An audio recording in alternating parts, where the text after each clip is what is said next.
இன்றைக்கு நாம தியானிக்க போற வேத பகுதி நீதிமொழிகள் 7வது அதிகாரம். நீதிமொழிகள் 7வது அதிகாரம். 2 பேர் ஒரு நாள் ஒரு கம்பெனியில பேசிட்டு இருந்தாங்க. சாப்பிடும்போது, எனக்கு மட்டும் ப்ரொமோஷனே கிடைக்க மாட்டேங்குது, உனக்கு ப்ரொமோஷனா வந்துகிட்டே இருக்கு, எப்படி அப்படின்னு ஒருத்தர் கேட்டார்.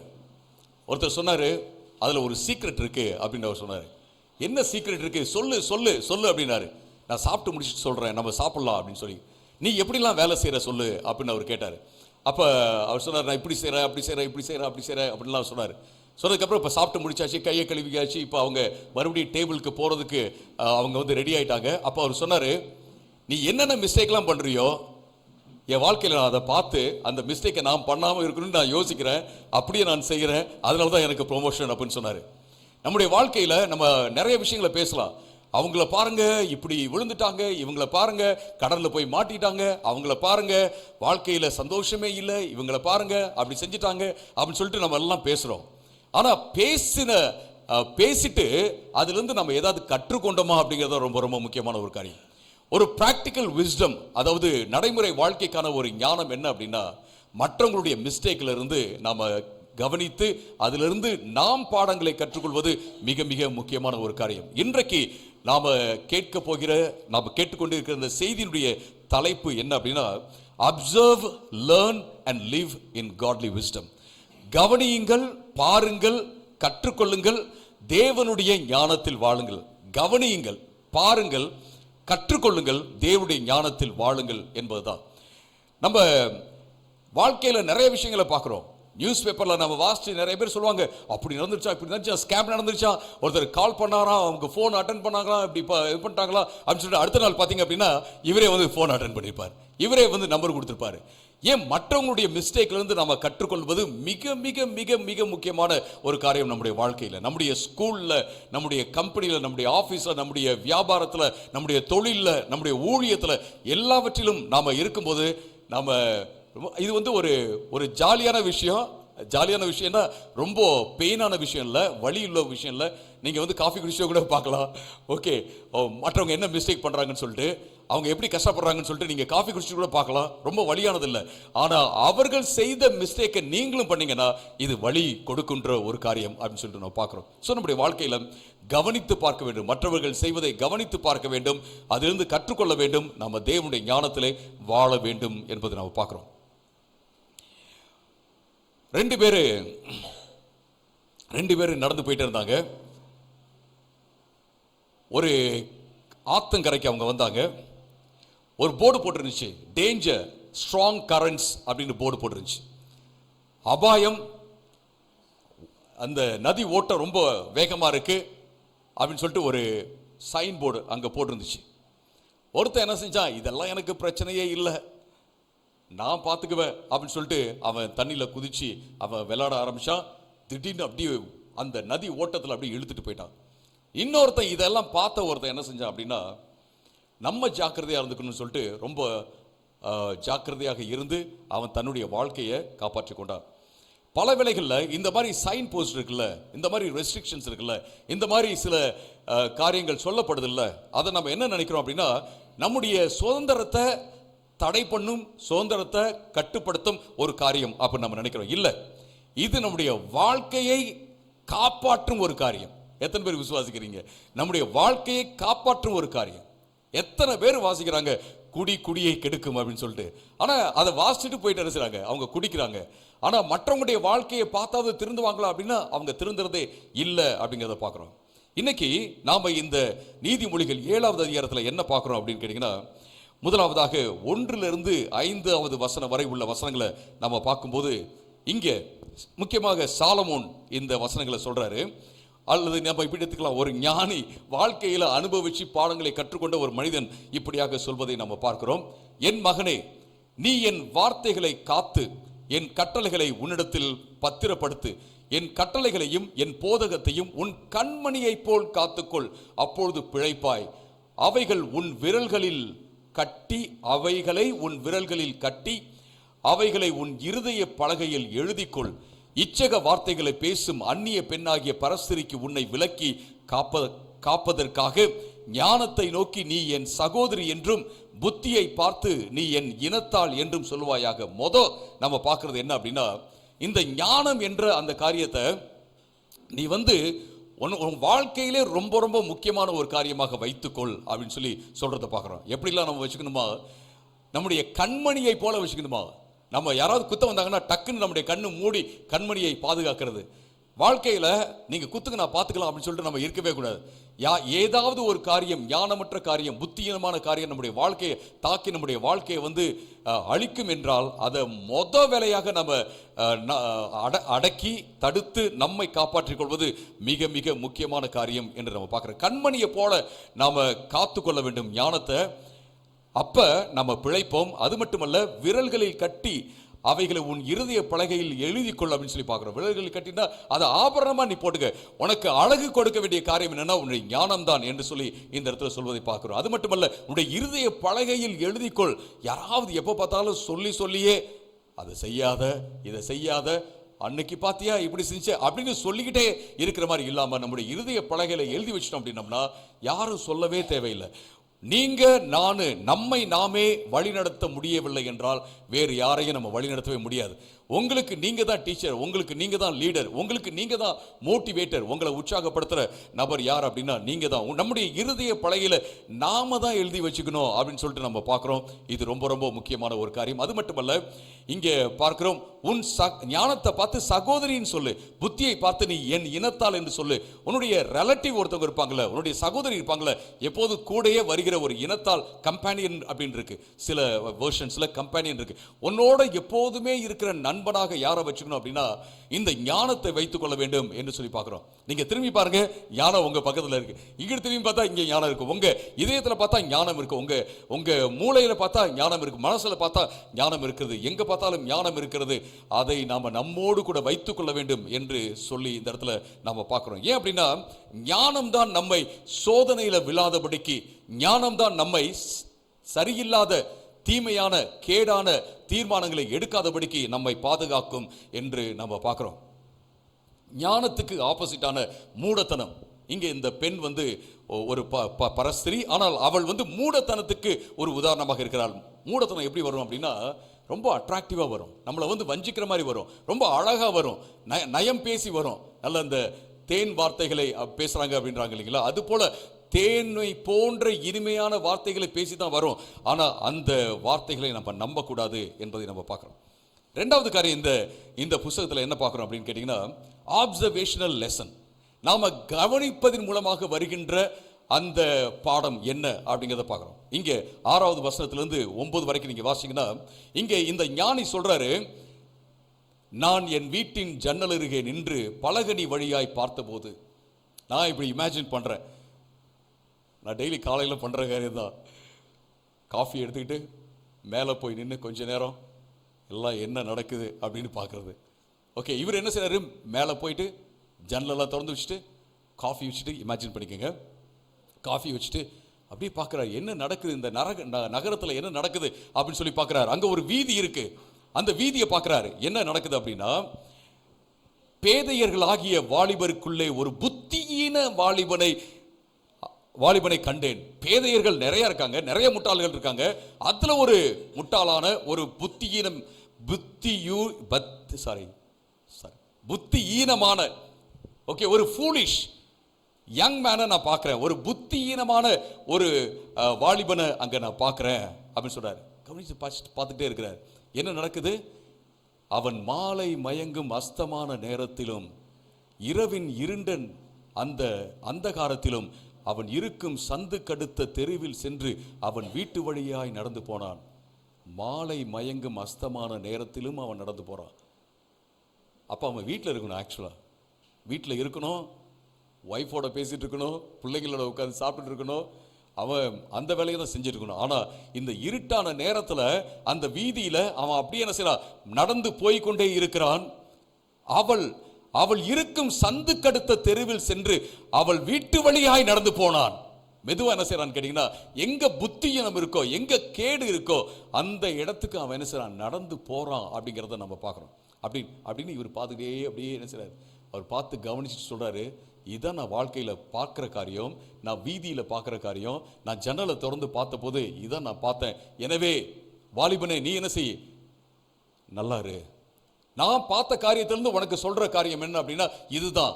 எனவே ஞானத்தை பற்றிக்கொள் என்று சொல்வதை பார்க்கிறோம். இது ரொம்ப ரொம்ப முக்கியமான விஷயம். அருமையானவர்களே, நீங்க டிவியை போட்டு பார்க்கும்போது என்ன பார்க்குறீங்க?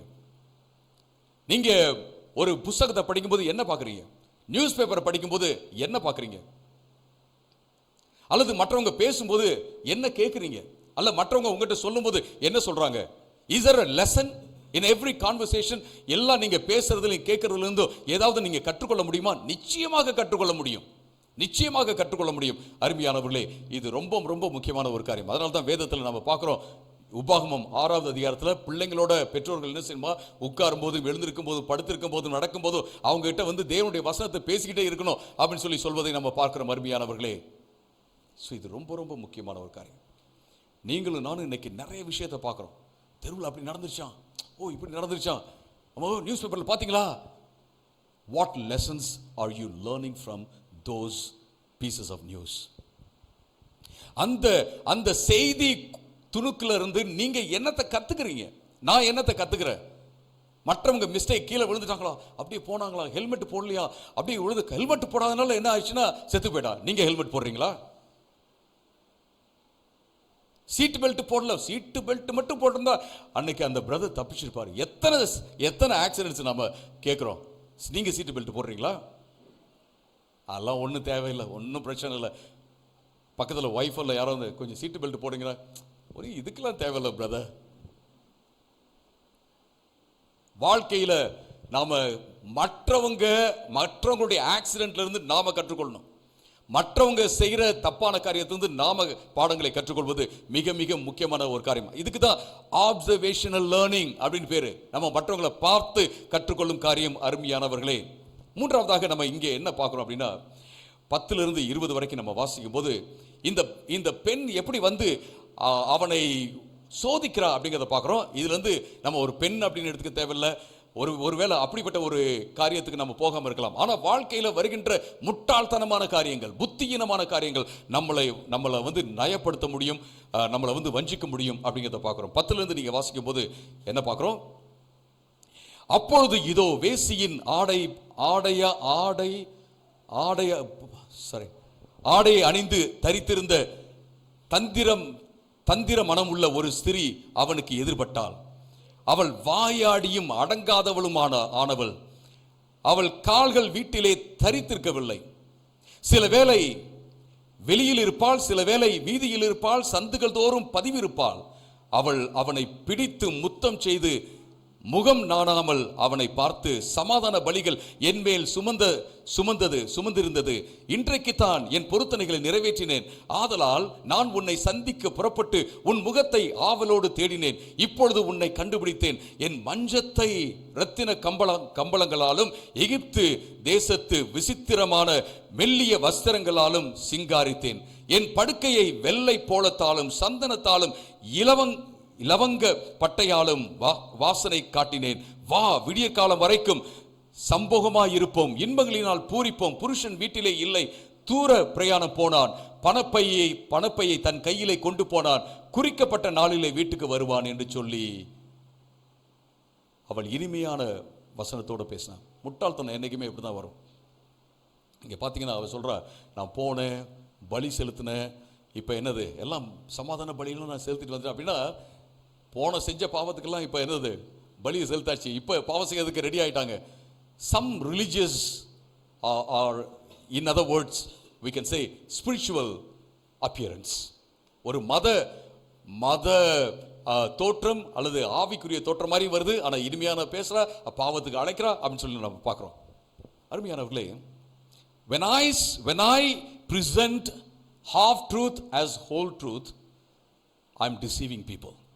நான் வந்து என் வாழ்க்கையில் ஒரு அரை உண்மையை முழு உண்மையாக மக்களுக்கு வைக்கும்போது நான் மக்களை ஏமாத்துறேன் அப்படின்னு அர்த்தம். இந்த வாழ்க்கையில் எல்லாமே இல்லை, அவங்க சொல்றது இதெல்லாம் 10 சொல்றாங்க, அதில் 5 உண்மையாக இருக்கும், ஆனால் 5 பொய் இல்லை. அதை நாம் தெரிந்து கொள்கிறவர்களாக இருக்க வேண்டும்.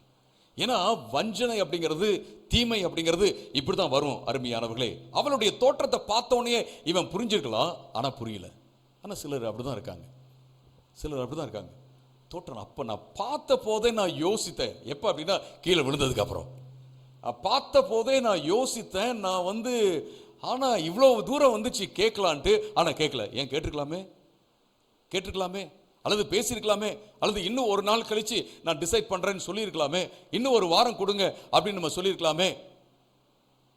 ஏன்னா அவங்க என்ன சொல்லுவாங்க, அதாவது நல்ல அறிவுள்ளவங்களாம் இப்பயே தீர்மானம் பண்ணிடுவாங்க அப்படின்னு சொன்ன உடனே, அப்ப நம்மள அறிவுள்ளாதவங்கன்னு நினைச்சிட்டா என்ன பண்றது, உடனே என்னது தீர்மானம் பண்ணிடுறது.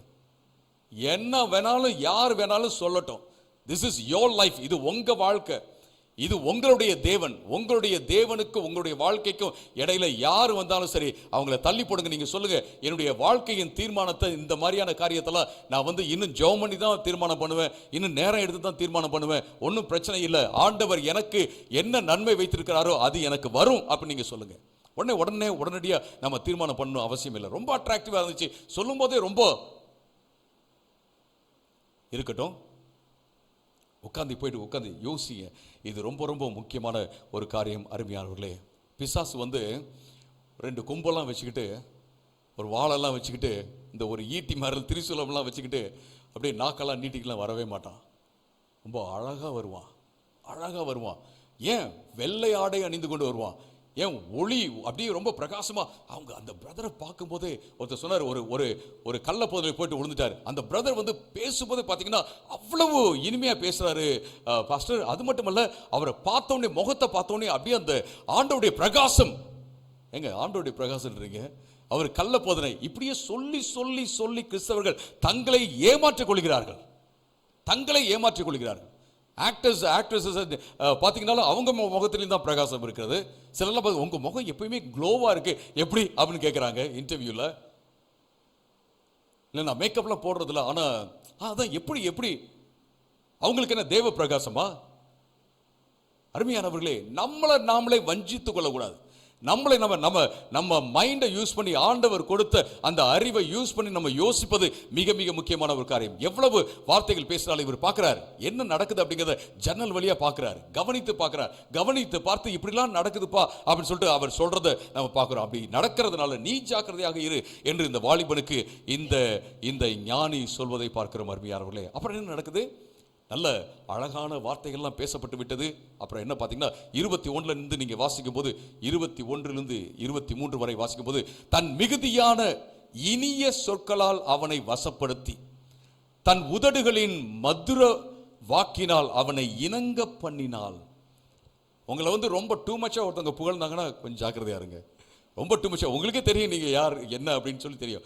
டூ மச்சா உங்களை மாதிரி யுத்தப்பா அப்படின்னாங்கன்னா, அப்படியா, ஓகே, அப்படி கொஞ்சம் என்ன செய்யுங்க, யோசிங்க. ஜாக்கிரதையாக இருப்பது மிக மிக முக்கியமான ஒரு காரியம். நம்ம மற்றவங்க நம்மளை புகழும் போது விழுந்து விடக்கூடாது. தன் மிகுதியான இனிய சொற்களால் அவனை வசப்படுத்தி, தன் உதடுகளின் மதுர வாக்கினால் அவனை இணங்க பண்ணினாள். உடனே அவள் பின்னே சென்றான். வசியம் என்னன்னே தெரியல பாஸ்டர், வசியம் வச்சுட்டாங்களாட்டுக்கு, அந்த பொண்ணு வசியம் வச்சுட்டாங்க பாஸ்டர், அதனால தான் பாஸ்டர் அப்படிலாம் நான் கேள்விப்பட்டிருக்கேன். அந்த ஆளை பார்க்கும்போது இப்போ அவ்வளவு அறிவாக பேசுவார். இந்த பாலிடிக்ஸ்லாம் பேசுவார், கெமிஸ்ட்ரி பேசுவார். அவர் பார்த்தீங்கன்னா ஒரு பெரிய காலேஜில் ப்ரொஃபஸராக இருப்பார். ஆனால் ஒரு பெண்ணுக்கு முன்னாடி என்ன செய்வார்னா போவார். அவங்க அம்மா சொல்லுவாங்க, என்கிட்ட வசியம் பண்ணிட்டாங்களாட்டு பாஸ்டர். நான் சொல்லுவேன், நீங்கள் உங்களை ஏமாத்திக்கிறீங்க. இது வசியமும் கிடையாது, ஒன்றுமே கிடையாது. இவர் தன்னை ஏமாற்றி கொண்டிருக்கிறார். அவர் அந்த பெண்ணுக்கு பின்னாடி போவதற்கு முழு பொறுப்பு அந்த நபர் மட்டும்தான், பிசாசெல்லாம் கிடையாது. அருமையானவர்களே, இதை நம்ம மனசுல, பிசாசு இருக்கிறான் இல்லைன்னு நான் சொல்ல, அதாவது தீய சக்தி இந்த உலகத்தில் இருக்கா, இருக்கு, இல்லைன்னு நான் சொல்லவே இல்லை.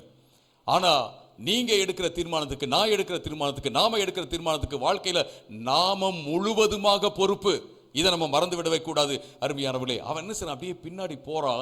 எப்படி போறானா, அவனை எப்படி வர்ணிக்கிறார் பாருங்க. அவர் பார்த்துக்கிட்டே இருக்கார், ஜன்னல் வழியா காஃபி வச்சுக்கிட்டு அப்படியே பார்க்கிறாரு என்னெல்லாம் நடக்குது அப்படின்னு பார்க்கிறாரு. பார்க்கும்போது என்ன நடக்குதுன்னா, அவள் பின்னே போனான். ஒரு மாடு அடிக்கப்படும்படி செல்வது போலும், ஒரு மூடன் விலங்கிடப்பட்டு தண்டனைக்கு போவது போலும் அவன் போகிறான்.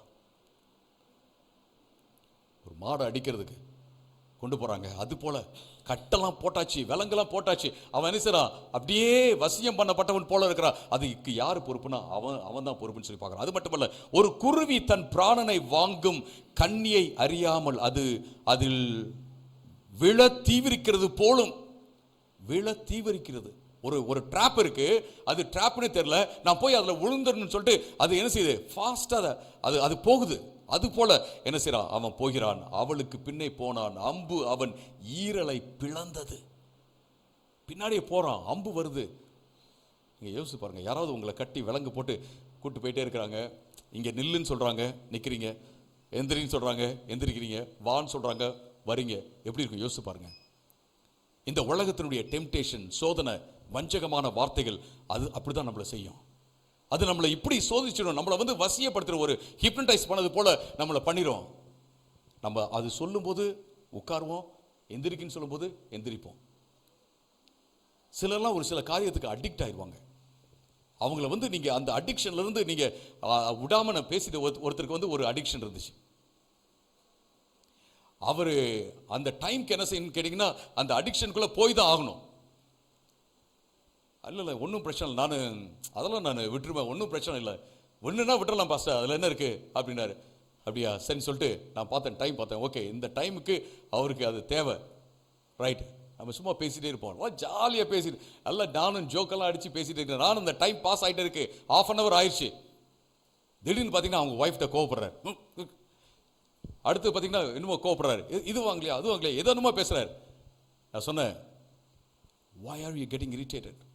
ஏன் திடீர்னு இரிட்டேட் ஆகிட்டு இருக்கீங்க? இல்லை பாஸ்டர், அதெல்லாம் ஒன்றும் இல்லை. நான் சொல்லட்டுமா, அந்த அடிக்ஷன் உங்களை வந்து என்ன செய்யுதுன்னா இழுக்குது.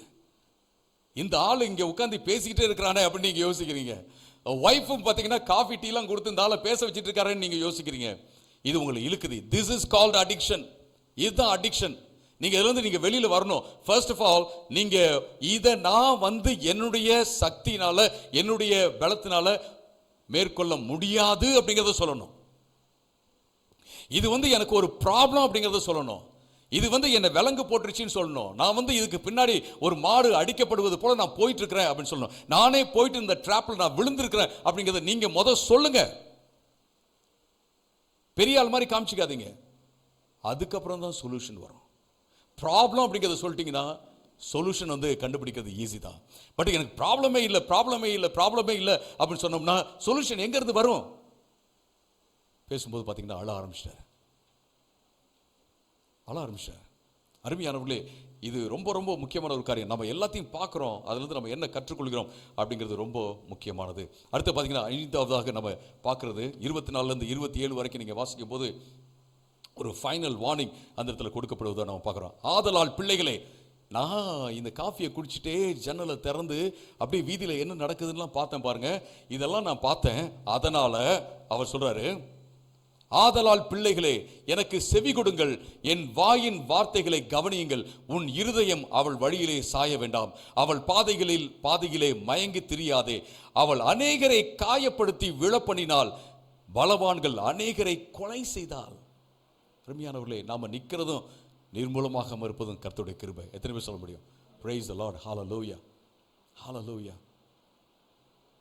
ஒரு தடவை நாங்கள் ஒரு பாஸ்டர் பாவத்தில் விழுந்துட்டான்னு சொல்லிட்டு அவருக்காக ஜெபம் பண்ணுறதுக்காக, அந்த பாயிண்ட்டுக்கு ஜெபம் பண்ணுறதுக்காக ஒரு நாள் பெங்களூரில் ஒரு பாஸ்டர்ஸ் ஃபெலோஷிப்பில் நான் அன்றைக்கி போயிருந்தேன் பேசுகிறதுக்காக.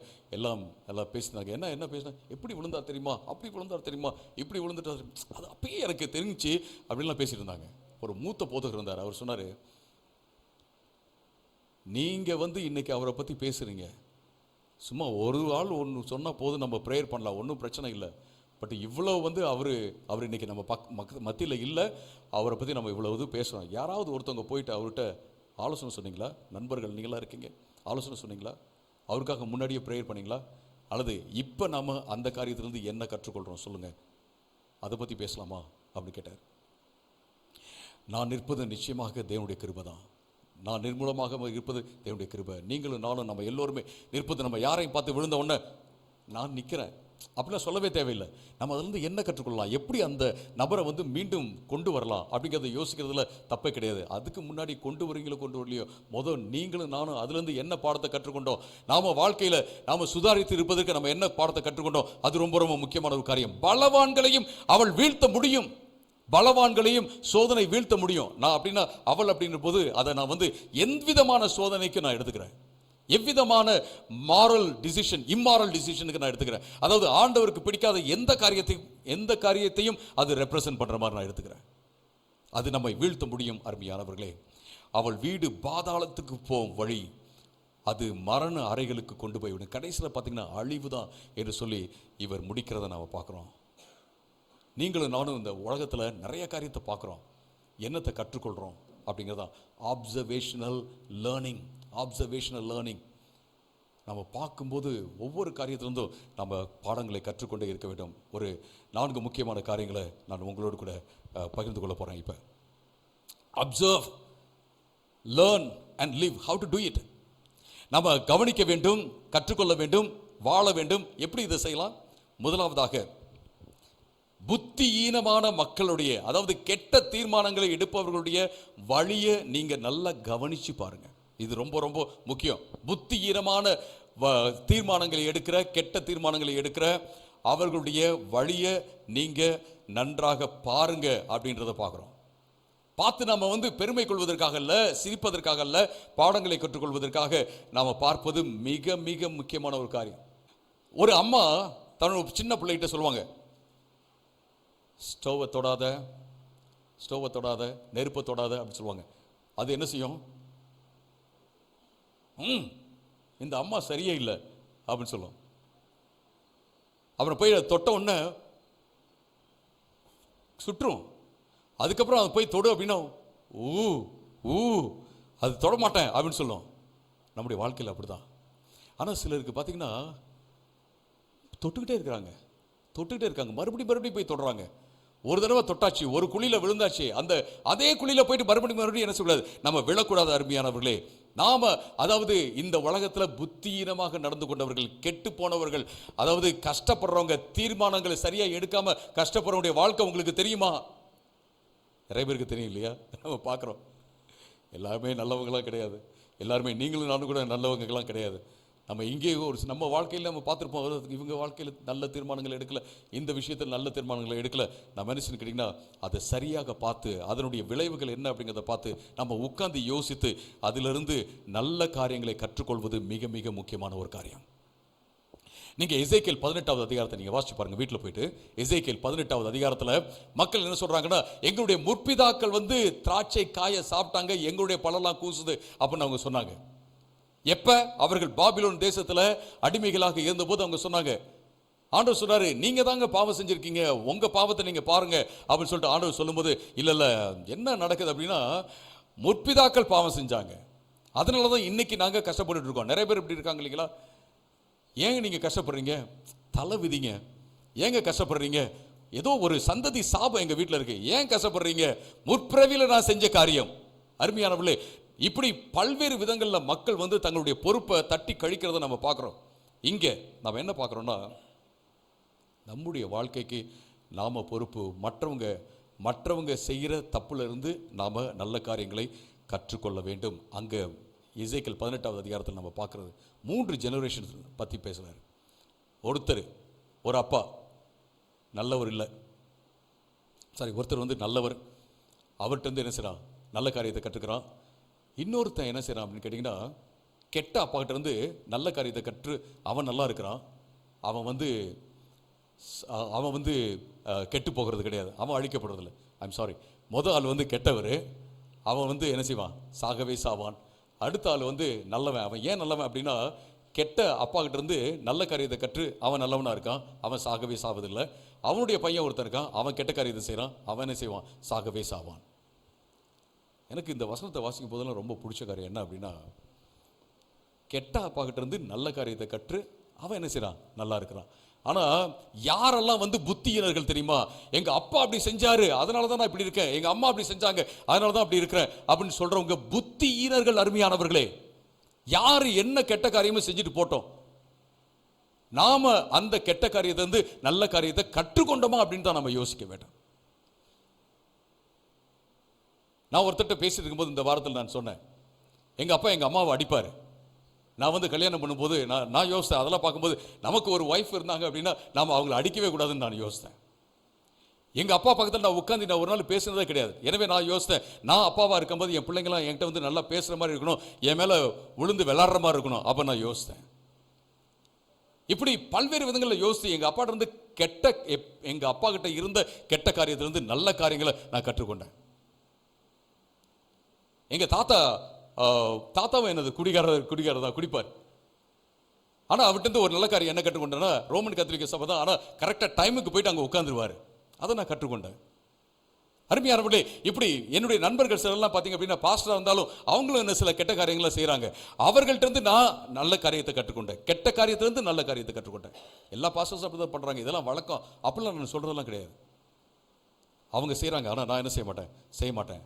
நான் வந்து 100% பெர்ஃபெக்ட் சொல்ல, நான் கற்றுக்கொண்டு இருக்கிறேன். அருமையானவர்களே, இது ரொம்ப ரொம்ப முக்கியமான ஒரு காரியம். ஸோ மற்றவங்களை பார்த்து நம்ம கற்றுக்கொள்வது மிக முக்கியம். ரெண்டாவது காரியம் என்ன அப்படின்னு கேட்டிங்கன்னா, ரிமெம்பர் த கான்சிக்வன்சஸ் ஆஃப் சின்.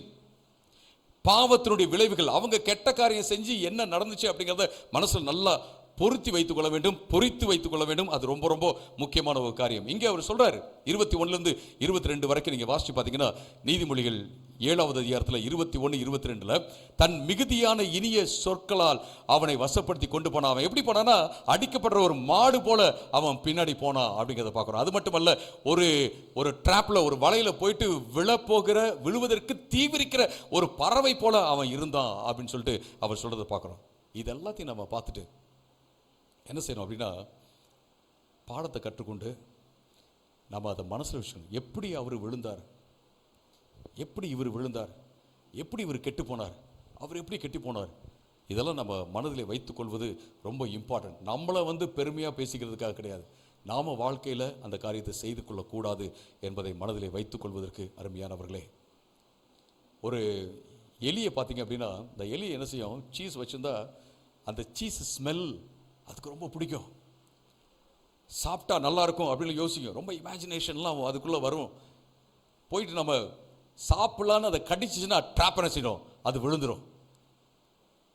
அந்த ட்ராப்பில் மாட்டிக்கிட்ட எலியை பார்த்து இன்னொரு எலி என்ன செய்யணும் அப்படின்னா, அந்த எலி எப்படி ட்ராப்பில் மாட்டிக்கிட்டு செத்து போச்சோ அதை பார்த்து மனசில் வச்சுக்கிட்டே இருக்கணும். அழுகிறதுக்கு கிடையாது, ஐயோ இப்படி நடந்துச்சே என் நண்பனுக்கு அப்படின்னு சொல்லிகிட்டே இருக்கிறதுக்கு கிடையாது. அதிலிருந்து பாடத்தை கற்றுக்கொண்டு திருந்துவதற்காக நம்ம அதை வைத்துக்கொள்ள வேண்டும். அருமையானவர்களே, இது ரொம்ப ரொம்ப முக்கியமான ஒரு காரியம். வாழ்க்கையில் கெட்ட காரியங்கள் வந்து நல்ல காரியங்கள் போலவே தான் வரும், நம்மளை வந்து சோதிக்கும் அப்படிங்கிறத நம்ம பார்க்குறோம். ஒரு மனுஷன் வந்து மிருகத்தை போல, அதாவது தீர்மானம் எடுக்க முடியாத சூழலுக்கு அவன் வந்து தள்ளப்படுவான். நீங்கள் ஒரு நாளும் உங்களை வந்து மற்றவர்களுக்கு அடிமையாக, யாருடைய வஞ்சக வார்த்தை எதுவாக இருந்தாலும் சரி, நீங்கள் வந்து அப்படியே என்ன சொல்லிட்டாங்க என்ன பண்ணுறது அப்படின்லாம் யோசிக்கவே தேவையில்லை. நீங்கள் தீர்மானம் எடுப்பது மிக மிக முக்கியமான ஒரு காரியம். அப்போ என்ன பார்க்குறோம் அப்படின்னா, மற்றவங்களுக்கு நடக்குதில்லை அப்படியே பேசிட்டு நம்ம விட்டுறக்கூடாது, அதை மனசில் வச்சுக்கணும். இப்படி நடந்துச்சு, இப்படி நடந்துச்சு, இப்படி நடந்துச்சு, மனதில் வைத்துக்கொள்வது மிக மிக மிக முக்கியமான ஒரு காரியம். என் வாழ்க்கையில் நிறைய நான் கற்றுக்கொண்டிருக்கேன். நான் தப்பு பண்ணி நான் கற்றுக்கொண்ட காரியங்கள் நிறையா இருக்குது. அடுத்தது, சூஸ் அ டிஃப்ரெண்ட் பாத்.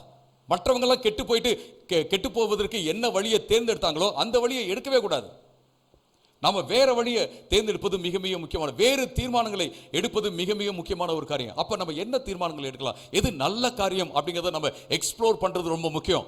நம்ம இப்படியே பேசிட்டு இருக்க கூடாது, அவங்க வந்து கெட்டது செஞ்சாங்க, இவங்க கெட்ட செஞ்சாங்க, அப்படியே பேசிட்டு இருக்கிறதுனால எந்த பிரயோஜனமுமே கிடையாது. ஜாலியாக என்டர்டெயின்மெண்ட்டாக இருக்கும், நேரம் போகலாம் அப்படின்னா அது வந்து ஒரு இந்த டைம் பாஸ். டெல்லியில் இந்த ட்ரெயினில் பார்த்தீங்கன்னா டைம் பாஸ்ன்னு வைப்பாங்க. அது வேறு இல்லை, நிலக்கடலை.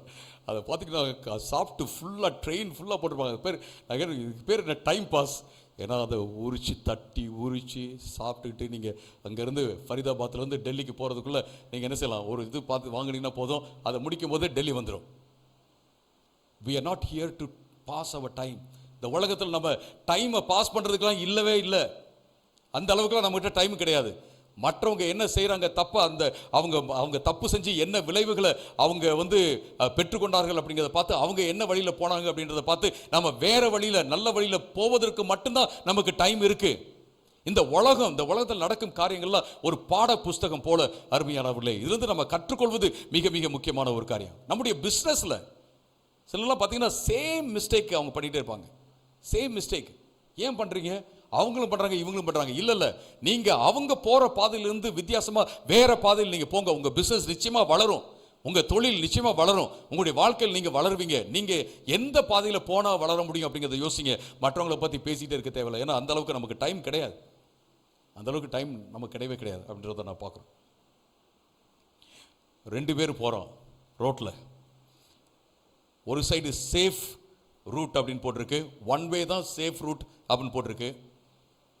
இன்னொரு சைடு பார்த்தீங்கன்னா பிரிட்ஜ் அவுட், பாலம் வந்து உடஞ்சி போயிடுச்சு அப்படின்னு போட்டிருக்கு. அது சொல்லலாம் இப்படியே தான் போடுவாங்க, ஒன்றும் இல்லை நம்ம போகலாம் அப்படின்னு சொல்லிட்டு ஃபாஸ்ட்டாக போகிறான். பிரிட்ஜ் அவுட் அப்படிங்கிற ரோட்டில் போனால் பாலத்திலேருந்து கீழே வந்துடுறான். கொஞ்சம் என்ன செய்யணும், சைன் போஸ்ட்லாம் இருக்குது நம்ம பார்க்கலாம் அப்படிங்கிறதுலாம் கிடையாது. சில காரியங்கள்லாம் பார்த்தீங்கன்னா தெளிவாக இருக்கும். ஆனால் ஏன் பார்க்கறது இல்லை அப்படின்னா நம்ம வேற பாதையை சூஸ் பண்ணுறது இல்லை, வேற பாதையை சூஸ் பண்ணுறதில்ல. இது ரொம்ப ரொம்ப முக்கியமான ஒரு காரியம் அருமையானவர்களே. நம்முடைய வாழ்க்கையில் நம்ம செஞ்ச மிஸ்டேக்ஸை மறுபடியும் பண்ணவே கூடாது. அன்னையிலிருந்து அந்த காலத்திலேருந்து இதே தான் பண்ணிட்டு இருக்கீங்க அப்படின்னு யாராவது சொல்கிறாங்களா? யோசிச்சு பாருங்க. அப்பையிலிருந்து நீங்கள் கல்யாணம் பண்ண போதே இப்படி தான் பண்ணீங்க, இன்னைக்கு இப்படி தான் பண்ணுறீங்க அப்படின்னு யாராவது சொல்கிறாங்களா? யோசிச்சு பாருங்க. சின்ன பையன்லேருந்தே நீங்கள் இதுதான் பண்ணுறீங்க அப்படின்னு சொல்கிறாங்களா யாராவது? யோசித்து பாருங்க. நம்ம கற்றுக்கொண்டோமா, நம்முடைய தவறுகளிலிருந்து கற்றுக்கொண்டோமா? ரொம்ப முக்கியம். Wise people learn from their mistakes, but the wisest people learn from the mistakes of others. ஞானிகள் வந்து தங்களுடைய மிஸ்டேக்லேருந்து கற்றுக்கொள்கிறாங்க. ரொம்ப ஞானி, பெரிய ஞானி மற்றவங்க மிஸ்டேக்லேருந்து கற்றுக்கொள்கிறார். அடிப்பட்டாதான் நான் திருந்துவேன் அப்படின்னு சொல்கிறவங்க ஓகே, ஞானி தான், அடிப்பட்டு திருந்துறாங்க. மற்றவங்க அடிப்பட்டதை பார்த்து நான் திருந்துவேன் அப்படின்றவங்க பெரிய ஞானி. அருமையானவர்களே, அப்படிதான் நம்ம இருப்பது மிக மிக முக்கியமான ஒரு காரியம். 4வதாக நம்ம பார்க்கறது அல்டிமேட் மோட்டிவேஷன் என்ன, நம்முடைய வாழ்க்கையில் ஒரு பெரிய உற்சாகம் கொடுக்கும் காரியம் என்ன அப்படின்னா தேவனுக்கு பயப்படுற பயம். நான் சொல்றேன் பாருங்க, நம்ம அவங்கள போல இருக்கணும், இவங்களை போல இருக்கணும், இவங்களை போல இருந்தால் தான் நம்ம வந்து முன்னேற முடியும் அப்படிலாம் யோசிக்க தேவையில்லை. அது வந்து சரியான காரியமாக இருந்தால் நிச்சயமாக நம்ம செய்யலாம். அப்படி தவறான வழியில் தான் போயிட்டு நம்ம முன்னேறணும் அப்படின்னு அவசியமே கிடையாது. நீங்களும் நானும் நம்முடைய வாழ்க்கையில் ஆண்டவருக்கு பயந்து எது சரியோ அதை நீங்கள் பண்ணிக்கிட்டே இருங்க. எதெல்லாம் சரியோ, பிஸ்னஸா எது சரியோ எக்ஸலண்டா பண்ணணும், நல்ல ப்ராடக்ட் கொடுக்கணும், நல்லா செய்யணும், எக்ஸலண்டா நீங்க பண்ணிக்கிட்டே இருங்க. நீங்க வளர்ந்துகிட்டே இருப்பீங்க. ஒரு நாள் நீங்க திரும்பி பார்த்து சொல்லுவீங்க, அவங்களுடைய கிராஃப்லாம் பார்த்தீங்கன்னா மேலே கிருன்னு போனிச்சு, நான் வந்து கொஞ்சம் கொஞ்சமாக தான் ஸ்லோவாக போனேன், ஆனால் ஸ்லோ அண்ட் ஸ்டெடி வின்ஸ். நீங்கள் எக்ஸலண்டாக பண்ணி கொஞ்சம் கொஞ்சமாக மேலே போனாலும் நீங்கள் வந்து சஸ்டைனபிளாக இருப்பீங்க. உங்களை வந்து யாரும் கீழே தள்ள முடியாது. ஏன்னா உங்களுடைய பிராண்ட் வந்து நீங்கள் தான், உங்களுடைய பிராண்ட் வந்து உங்களுடைய எக்ஸலன்ஸ் தான், உங்களுடைய பிராண்ட் வந்து உங்களுடைய குவாலிட்டி தான். அதுதான் ரொம்ப ரொம்ப இம்பார்ட்டன்ட் நம்முடைய வாழ்க்கையில். அருமையானவர்களே, நமக்கு மொத மோட்டிவேஷன் எது அப்படின்னா கர்த்தருடைய பயம், தேவனுடைய பயம். தேவன் அழிச்சுவார் அப்படிங்கிறதுல, தேவன் அழிச்சுவார் அப்படிலாம் கிடையாது. ஆண்டவர் அன்பானவராக இருக்கிறார். நம்ம மேலே அன்பு வைக்கிற தேவனாக இருக்கிறார். ஆண்டவர் பார்த்து இதை செய்யாதீங்க அதை செய்யாதீங்கன்னு சொல்லும்போது நம்ம இது சரியே இல்லை. நான் நேற்று பேசிகிட்டு இருந்தோம், ஒரு தம்பி, ஒரு சின்ன பையன், எனக்கு அங்கிள் தான் பிடிக்கும். அங்கிள் தான் பிடிக்கும், அங்கிள் பிடிக்குன்னு சொல்கிறானே அப்படின்னு கேட்டபோது, இல்லை அங்கிள் வந்து எப்போதும் சாக்லேட் கொடுப்பாரு, அதுக்காக தான் பிடிக்குன்னு சொல்கிறான். ஓ அப்படியா? அவங்க அம்மா சொன்னாங்க, இல்லை பாஸ்டர், அவர் வந்து கொடுத்துட்டு போயிடுறாரு, அங்கிள் வந்து சாக்லேட் கொடுத்துட்டு போயிடுறாரு, ஆனால் அவனுக்கு சளி பிடிச்சிச்சுன்னு வச்சுங்க, இரும்பல் வந்துச்சுன்னா நைட்டு ஃபுல்லாக நாங்கள் தான் உட்காந்துருக்குறோம், அங்கிள் உட்காந்துருக்கிறது இல்லை. அதனால தான் நாங்கள் என்ன செய்கிறோம், சாப்பிடாத அப்படின்னு சொல்கிறோம். அவனுக்கு ரொம்ப கோபமாயிருது. அருமையானவர்களே, அங்கிள் ஆண்டி மற்றவங்க எல்லாத்த காட்டி, தாத்தா பாட்டியை காட்டிலும் உங்களை அதிகமாக நேசிக்கிறவங்க உங்கள் அம்மா அப்பா தான். உங்களுக்கு ஒன்று ஆணிச்சுன்னு வச்சிங்களேன், யாருக்கு தெரியுமா பாதிப்பு? தாத்தா பாட்டி அங்கிள் ஆண்டிக்கெல்லாம் கிடையாது, உங்கள் அம்மா அப்பாவுக்கு தான். அப்போ மற்றவங்க சொல்கிறத காட்டிலும் உங்கள் அம்மா அப்பா வந்து ஒரு காரியத்தை சொல்லும்போது கொஞ்சம் வலுவாக தான் சொல்லுவாங்க, கொஞ்சம் திட்டுற மாதிரி தான் இருக்கும். ஆனால் என்ன செஞ்சிடக்கூடாது, இவங்க இப்படிலாம் சொல்கிறாங்க அதனால் வேண்டாம் அப்படின்னு சொல்லிடக்கூடாது. அவர்கள் ஏன் சொல்றாங்க அப்படின்னா அன்பால தான் சொல்றாங்க, அன்பால தான் சொல்றாங்க. அதை நம்ம மனதில் வைத்துக் கொள்வது ரொம்ப ரொம்ப முக்கியமான ஒரு காரியம். ஒரு ஃபயர் ஃபைட்டர், இந்த இந்த நெருப்பு அணைக்கிறவங்க இருக்காங்க இல்லைங்களா, அவங்களாம் வந்து ஒரு இடத்துல சொன்னாங்க, இங்கே வந்து காட்டு தீ பரவிட்டு இருக்குது, அங்கே ஆரம்பிச்சிருச்சு, உங்கள் ஏரியாவுக்கு வரதுக்கு ரொம்ப நேரம்லாம் ஆகாது, நீங்கள் இந்த இடத்த விட்டு வெளில போங்க அப்படின்னு சொன்னாங்க. நிறைய பேர் சொன்னாங்க, இப்படி தான் சொல்லுவாங்க, அதெல்லாம் ஒன்றும் பிரச்சனை இல்லை, எங்கள் வீட்டுக்கெல்லாம் வராது, அப்படியே எல்லாம் பேசிட்டு உட்காந்துருந்தாங்க பாருங்க. உட்காந்து எல்லாம் சாப்பிட்டுட்டு எல்லாம் படுத்து தூங்கிட்டாங்க. ஃபயர் வந்துருச்சு. அந்த நேரத்தில் ஓட முடியுமா? ஓட முடியாது. சிலர்லாம் தப்பிச்சிட்டாங்க. தப்பிச்சு வந்து சொன்னாங்க, நாங்கள் இவ்வளவு இழந்துட்டோம், அவ்வளவு இழந்துட்டோம். அவ்வளவுலாம் இழக்கவே தேவையில்லை, முன்னாடியே உங்களுக்கு வந்து வார்னிங் கொடுத்தாங்கல்ல. வார்னிங் யாரும் கொடுத்தாவே என்ன செய்யணும் அப்படின்னு கேட்டிங்கன்னா, நமக்கு இதெல்லாம் கோபம் வந்துடும். சில வேலை என்ன வார்னிங் கொடுக்குறாங்க, என்ன இப்படி சொல்கிறாங்க, பாசிட்டிவாக சொல்ல மாட்டேங்கிறாங்க, இது இப்படி சொல்கிறாரு, நீங்கள் இப்படி போனீங்கன்னா கீழே விழுந்துருவீங்கன்னு சொல்கிறாரு, அங்கே குழி இருக்குன்னு சொல்கிறாரு, என்ன இப்படி சொல்கிறாங்க. இது வந்து ஆண்டவர் சொல்வாரே என்றால் அவர் உங்கள் மேலே அன்பை வைத்து தான் சொல்கிறாரு அப்படிங்கிறத நம்ம பார்க்குறோம். வேத புஸ்தகம் நமக்கு என்ன சொல்லுது அப்படின்னா, இந்த உலகத்தில் பார்க்குற விஷயத்தை அப்படியே எடுத்து நமக்கு போதிக்கிறது. Observational learning. நாம் நம்முடைய வாழ்க்கையில் உலகத்தை பார்க்கும்போது என்னத்தை கற்றுக்கொள்கிறோம் அப்படிங்கிறத நீங்கள் பாருங்கள். இன்றைக்கி நீங்கள் போகும்போது அஃப்கோர்ஸ் ரோடை பார்த்து ஓட்டுங்க, ஆனால் அங்கிட்டு இங்கிட்டு பார்த்து நீங்கள் ஓட்டிட்டு போயிடாதீங்க, அங்கே நடக்குது இங்கே நடக்குதுன்னு சொல்லிட்டு ரோடை பார்த்தா ஓட்டணும். ஆனால் வாழ்க்கையில் நிறைய காரியத்தை நம்ம கவனிப்போம், கேட்போம், அதுலேருந்து பாடத்தை கற்றுக்கொண்டே இருக்க வேண்டும். வேத புஸ்தகம் நம்ம வாழ்க்கையில் எப்படி ப்ராக்டிக்கலாக நல்லா வாழலாம் அப்படிங்கிறத மிக தெளிவாக போதிக்கும் புஸ்தகம். ஆண்டவர் நம்மை நேசிப்பதனாலே இந்த காரியத்தில் எழுதி வைத்திருக்கிறார். நம்ம ஜெபம் பண்ண போகிறோம். ஆண்டவரை கேட்கலாம், ஆண்டவரே எனக்கு உதவி செய்யுங்கன்னு சொல்லிட்டு நம்ம கேட்கலாம். இங்கே எல்லாருமே ஒரு விதத்தில் பார்த்தீங்கன்னா ஹெல்ப்லெஸ்ஸாக தான் இருக்கும். ஏன் அப்படின்னா ஆண்டவருடைய கிருபை இல்லாமல் நாம் இந்த உலகத்தில் இருக்கிற காரியத்தை நாங்கள் கவனித்து பார்த்து அதுலேருந்து நம்ம கற்றுக்கொள்ளவே முடியாது. நம்ம ஆண்டவரை கேட்போம், ஆண்டவரே உங்களுடைய கிருபையை நீங்கள் தாங்க. உங்களுக்காக நான் ஜெபம் பண்ண போகிறேன், நமக்காக, எனக்காக, நம்ம எல்லோருக்காக நான் ஜெபம் பண்ண போகிறேன். ஆண்டவரே இந்த உலகத்தில் நிறைய விஷயம் நடந்துகிட்டே இருக்கு. ஆண்டவரே நியூஸ் பேப்பரில் வாசிக்கிறோம், பக்கத்தில் பேசுகிறத நாங்கள் பார்க்குறோம், ஏன் எங்களுடைய நண்பர்கள் மத்தியில் அதை நாங்கள் பார்க்குறோம், ரிலேட்டிவ்ஸ் மத்தியில் நாங்கள் பார்க்குறோம். ஆண்டவரே பல்வேறு இடங்களில் நாங்கள் பார்க்குறோம். ஆண்டவரே ஊழியத்தில் பார்க்குறோம், சபையில் பார்க்குறோம், நாங்கள் வேலை செய்கிற இடத்துல பார்க்குறோம். நிறைய பேர் நிறைய மிஸ்டேக்ஸ் பண்ணுறாங்க. நிறைய பேர் ஆண்டவரே தவறான காரியத்தை தேர்ந்தெடுக்கிறாங்க, தவறான தீர்மானங்கள் எடுக்கிறாங்க. அதெல்லாம் பார்த்து நாங்கள் பேசிட்டு அப்படியே விட்டுறக்கூடாது. ஆண்டவரே அவங்களுக்கு நாங்கள் நிச்சயமாக உதவி செய்யணும். அதே நேரத்தில் ஆண்டவரே நாங்கள் அதிலிருந்து பாடங்களை கற்றுக்கொண்டு வாழ்க்கையில வளரணும். அந்த உற்சாகத்தை தாங்க ஆண்டவரே. சோதனையை நாங்கள் வந்து சோதனை தான் அப்படின்னு புரிஞ்சுக்க எங்களுக்கு உதவி செய்யும். எந்த விதத்திலும் நாங்கள் எங்களை வஞ்சித்துக் கொள்ளக்கூடாது, எந்த விதத்திலும் பிசாசு எங்களை வஞ்சிக்க விடக்கூடாது, எந்த விதத்திலும் யாரும் எங்களை வஞ்சிக்க விடக்கூடாது. ஆண்டவரே ஜாக்கிரதையாக இருக்க எங்களுக்கு உதவி செய்யுங்க. எங்க ஒவ்வொருத்தரும் கருத்தில் வைக்கிறோம். இயேசுவின் நாமத்தில் வேண்டுகிறோம் பிதாவே.